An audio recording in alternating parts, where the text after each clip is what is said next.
나도 바르셀로나 꾸레고 여러분도 꾸레잖아요. 꾸레가 전 세계에 너무 많아. 이거는 곧 바르셀로나의 힘이야.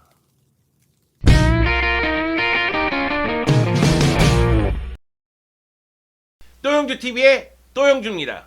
1월 이적 시장이 막을 내렸죠. 그래서 바르셀로나의 2022년 1월 이적 시장의 행보를 알아볼까 합니다. 알레마니 단장을 앞세워서 바르셀로나 정말 분주히 움직였습니다. 미친 듯이 뛰어다녔어요. 하지만은 결과를 놓고 봤을 때는 아쉽다. 많이 아쉽다. 이런 말씀을 드리고 싶습니다. 먼저 영입한 선수는 4명입니다. 페란 토레스, 아다마 트라우레, 피에르 에메릭 오바메양, 그리고 다니 알베스죠. 다니 알베스하고 페란 토레스 같은 경우에는 재빠르게 영입이 된 상태였죠. 그 가운데에서 아다마 트라우레와 오바메양을 영입하면서 공격을 더 강화시키는 모습이었습니다. 그리고 내보낸 선수도 4명입니다. 네, 쿠티니노 아스톤빌라로 임대를 보냈고요. 콜야도를 그라나다로 임대를 보냈습니다. 그리고 이냐키 페냐 같은 경우에는 골키퍼죠. 갈라타사라이로 임대를 갔고요. 유스프 데미르는 임대 영입했다가 임대 종료를 시켰습니다. 그러면서 라피드 빈으로 돌아가게 됐죠. 자, 역시 이번 이적 시장에서 가장 뜨거운 이슈는 우스망 덴벨레를 정리할 수 있느냐의 문제였습니다. 그래서 이적 시장 마지막 순간까지 우스망 덴벨레가 새벽 동안 파리 생제르맹과 연결됐다가 첼시와 연결됐다가 토트넘과 연결됐다가 그러면서 떠나느냐 마느냐 이야기가 정말 많았습니다만 결국은 남게 됐습니다. 아쉽죠? 많이 아쉽습니다. 네, 많은 꾸레들이 뒷목 잡고 있죠. 아, 이 자식 정말 안 나가네 막 이러면서요. 네, 제 마음도 여러분과 같습니다. 자, 1월 이적 시장에서 바르셀로나의 목표는 어떤 것이었을까요? 사비 감독이 여러 번 얘기했습니다. 네, 다니 알베스와 페란 토레스를 빠르게 영입한 다음에 그 다음에 보강할 부분은 최전방 스트라이커 그리고 백업 레프트백이다. 이런 얘기를 굉장히 많이 했죠. 또 한 가지는 우스망 덴벨레의 정리였습니다. 이제는 덴벨레의 남은 계약 기간이 6개월도 안 남았잖아요. 그러니까 덴벨레는 여름에 걸어 나갈 수 있는 상황이 된 거죠. 일단 최전방 스트라이커 영입을 위해서 많이 움직였고 여러 선수하고 이야기가 많았습니다. 사비 감독은 알바로 모라타를 원했다고 하죠. 그리고 유벤투스가 블라우비치를 영입하면서 알바로 모라타를 영입할 수 있는 상황이 된 건 아니냐? 이렇게까지 시나리오가 전개가 됐습니다. 하지만은 아틀레티코 마드리드가 4위 경쟁을 하는 바르셀로나에 알바로 모라타를 보낼 수 없다. 차라리 알바로 모라타를 보낸다면은 프리미어리그 쪽으로 보내고 싶다. 이런 얘기가 있었죠. 그러면서 알바로 모라타 영입은 무산됩니다. 그러면서 오바메양 얘기가 나오기 시작했어요. 물론 일부 보도에 따르면은 음티티를 아스날로 임대 보내려고 했고 그 가운데서 오바메양 얘기가 있었다. 근데 음티티가 부상을 당하면서 이 딜은 무산됐다. 이런 보도도 있긴 있었습니다만 결국 오바메양 얘기가 나오면서 굉장히 빠르게 전개가 됐습니다. 그러면서 뜬금없이 오바메양이 바르셀로나에 도착을 해요. 오바메양이 바르셀로나에 도착하니까 아스날도 당황스럽고 바르셀로나도 당황스러웠습니다.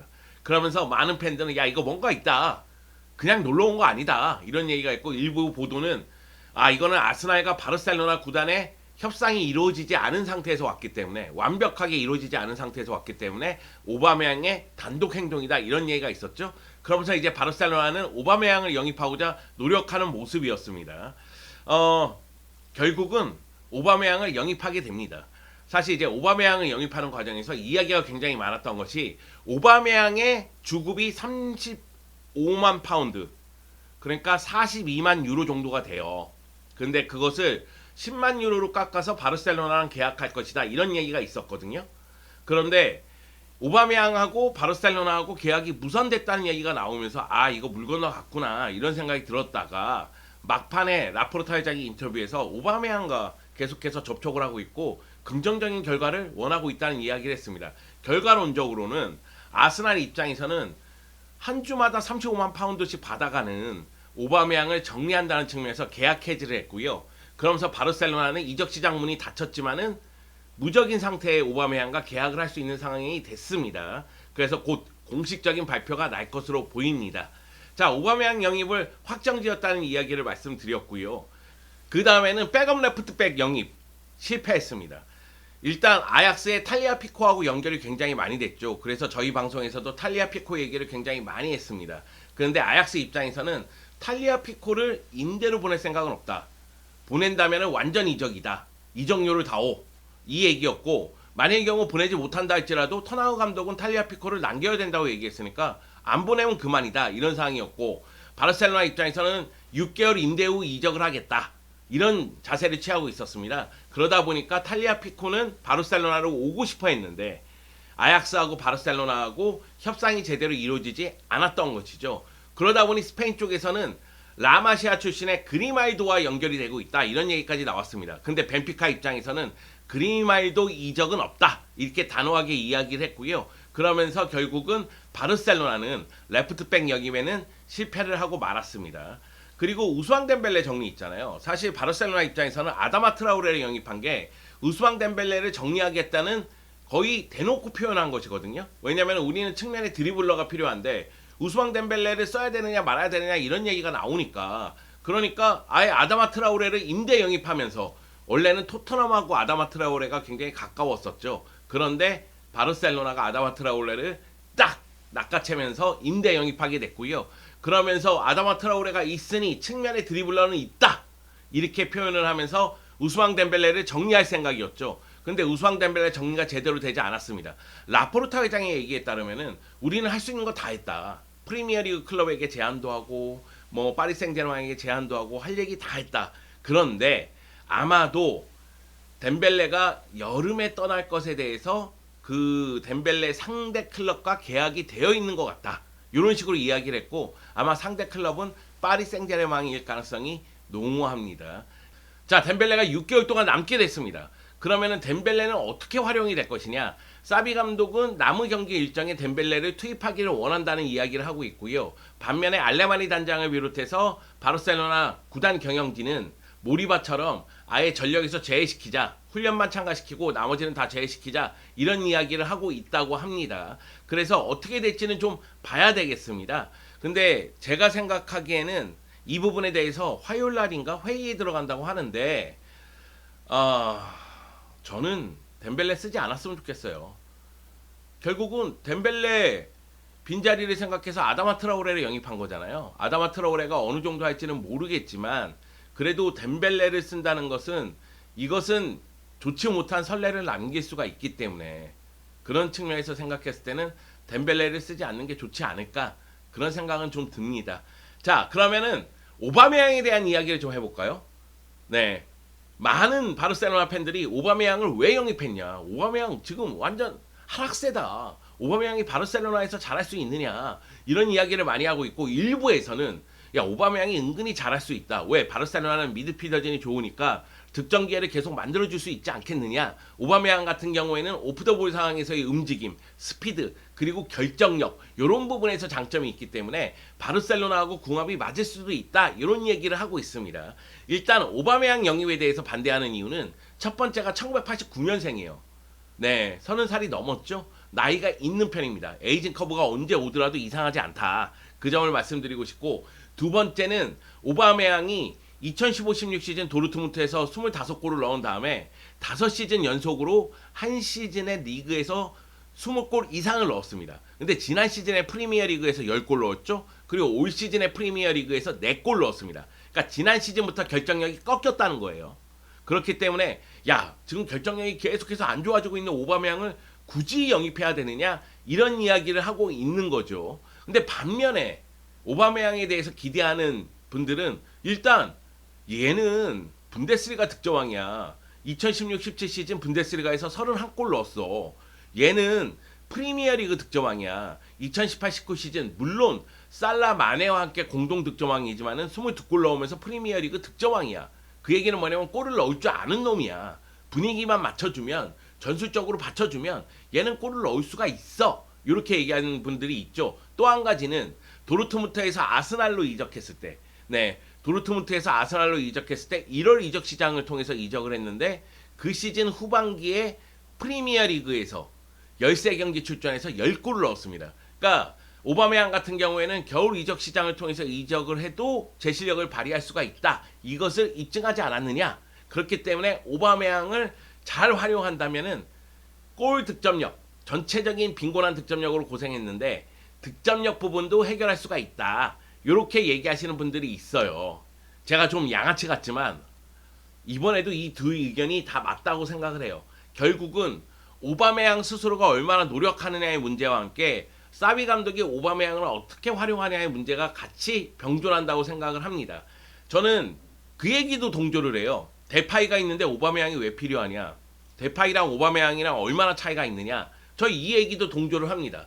데파이는 사비 감독 오고 나서 몸 상태가 좋지 못해서 거의 출전 기회를 잡지 못했죠. 출전을 하지 못했지. 네, 그 정도로 데파이는 거의 어려움을 겪었는데 전반기 팀에서 가장 많은 골을 넣은 선수는 데파이입니다. 8골을 넣었죠. 그리고 루크 도용이 3골을 넣었죠.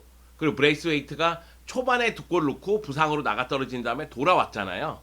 그리고 주트글라가 1골 넣고 페란토레스는 라리가 한 경기 출전해서 1개의 도움을 기록했고요. 페란토레스가 넣은 골은 코파델레이에서 넣은 골이죠. 여하튼 이렇게 공격수들이 있는데 오바메양을 어떻게 활용할지 이게 관건이 됐다. 이런 이야기를 드리고 싶습니다. 저는 오바메양 영입이 필요 없다고 생각을 하는 사람 중에 한 명이거든요.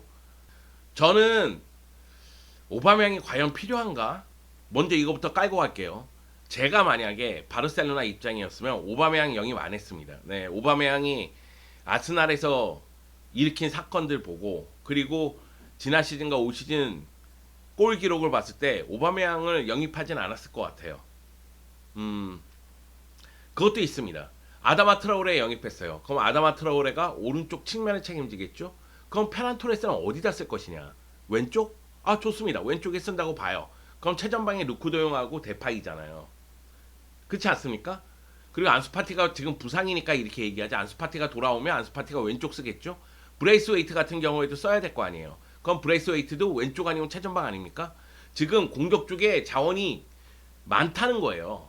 물론 믿을 수 있는 자원이 있느냐? 이렇게 봤을 때는 다른 얘기긴 하지만 굉장히 공격 쪽에 자원이 많고 여기에 페란토레스를 아직까지는 효과적으로 쓰지 못하고 있는 상황입니다. 아마도 페란토레스하고 아다마를 좌우로 바꿔가면서 쓰겠죠. 그런 가운데 제가 생각하기에는 아다마를 충분히 활용한다면 측면 쪽에서 효과를 보고 그러면 페란토레스가 최전방 쪽으로 움직이면서 제로톱처럼 움직이는 경우가 많아야 되지 않겠느냐. 그럼 오바메양의 자리가 왜 필요하냐. 오바메양이 막 드리블이 엄청나게 뛰어나 골을 스스로 만들어내 그런 스타일이 아니잖아요. 결국 오바메양도 오프더볼 상황에서의 움직임 그리고 마무리 아니겠습니까? 그 역할은 페란토레스도 할 수 있다. 그게 제 생각이거든요. 그런데 지금 오바메양을 영입했잖아요. 그러면 오바메양을 100% 활용을 해야죠.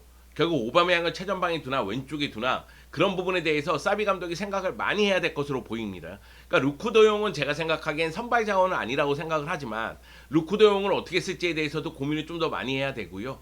여기다가 사비 감독을 비롯해서 바르셀로나의 고민은 그거죠. 유로파 리그에는 3명만 등록할 수가 있는데 지금 4명 영입됐잖아요. 그래서 아다마 트라우레를 뺀다, 다니 알베스를 뺀다 이런 얘기가 나오고 있어요. 왜냐하면 다니 알베스가 나이가 많으니까 결국은 관리를 해줘야 되잖아요. 지금 이 순간 바르셀로나에게 굉장히 중요한 문제는 유로파리그 우승보다는 라리가에서 4위를 차지하는 거기 때문에 알베스를 라리가에 집중시킨다. 그 대신 데스트라든가 뭐 민게사라든가 아라우오를 라이트백으로 쓴다. 세르지 로베르토가 돌아왔을 땐 그때 세르지 로베르토를 오른쪽 측면에 쓴다. 뭐 이런 계산이 있을 수도 있으니까 알베스를 뺄 수도 있겠죠.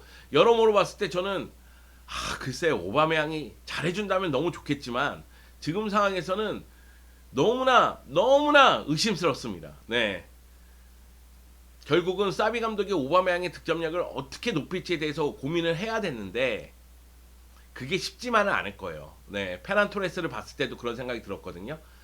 아다마는 다릅니다. 저는 아다마는 잘할 거라고 생각을 해요. 없느니 있는 게 낫다. 아다마 같은 스타일은. 아다마 같은 스타일은 결국은 드리블 한 다음에 크로스라든가 아니면 슈팅의 정확도의 문제인데 그런 부분에 대해서는 나름대로 조정할 수가 있다. 하지만 오바메양 같은 경우에는 팀으로 조정을 해야 됩니다.